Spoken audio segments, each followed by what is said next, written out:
Elles ont attiré tous les regards lors du récent mondial de l'automobile, le mois dernier à Paris. Il ne s'agit pas de voitures de luxe avec tableau de bord en ronce de noyer, mais de voiturettes. Il s'en est vendu 12 000 l'an dernier en France, autrefois jugées ringardes et pétaradantes. Pourquoi ont-elles aujourd'hui autant de succès?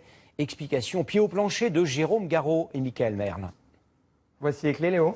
16 ans, première voiture. Enfin, pas tout à fait. Son nom exact, quadricycle léger. Pas besoin de permis de conduire. C'est devenu la spécialité de ce concessionnaire. Et voilà ton moteur. Moi, j'ai une clientèle qui est très variée. On va avoir les jeunes comme Léo, on a des avocats, des gens qui ont une activité qui est très forte, donc qui n'ont jamais le temps de passer le permis. Donc, ils se retrouvent à devoir acheter nos voitures et ils en sont très contents. Un véhicule accessible dès 14 ans. Une aubaine pour Léo, encore au lycée. Pour lui, c'est un peu plus d'indépendance et plus de sécurité que sur un scooter. Je peux aller en cours avec, je peux aller à l'entraînement sans problème, je peux retrouver des copains, je peux me déplacer n'importe quand, j'ai pas d'horaire. Elle revient de loin, la voiture sans permis. Il y a 30 ans, c'était les retraités à la campagne. L'époque du pot de yaourt. Le tableau de bord se réduit au minimum essentiel, voire vital. Quant à l'ajustement des portes, il laisse quelque peu à désirer. Aujourd'hui, cette industrie est en pleine croissance. Et les constructeurs français dominent. En Europe, près de la moitié des voitures sans permis est assemblée dans cette usine. Seulement 170 véhicules par semaine, un marché très spécialisé.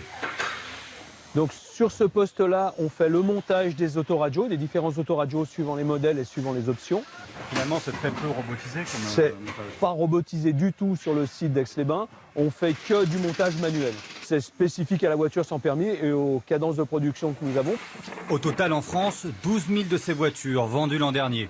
Et en 2016, les achats sont en hausse de 6%. Pourtant, le prix reste élevé. Comptez 8 000 à 16 000 euros, aussi cher qu'une citadine classique. On se croirait presque dans n'importe quelle usine d'assemblage. Un détail, cependant, le moteur. Il est limité à 45 km/h et pour cause, les voitures sans permis obéissent à des normes très précises. Des dimensions strictes, maximum 3 mètres de long sur 1,50 m de large pour 425 kg à partir de l'année prochaine. Pour conduire, un permis AM est obligatoire. Il s'obtient en quelques heures de formation. Ces voiturettes sont maintenant personnalisables, de plus en plus équipées, ABS ou caméra de recul. Mais surtout, les constructeurs ont fait un effort sur le design. Sur cette gamme-là, on a fait évoluer beaucoup les styles latéraux des véhicules aussi. Là, vous voyez des formes qui sont plus des formes complètement parallèles par rapport aux flancs des anciennes voitures. On voit ça chez certains constructeurs allemands. Pas d'airbag cependant, ou alors en option. Mais le taux d'accident de ces 4 roues reste faible comparé aux autres véhicules à moteur.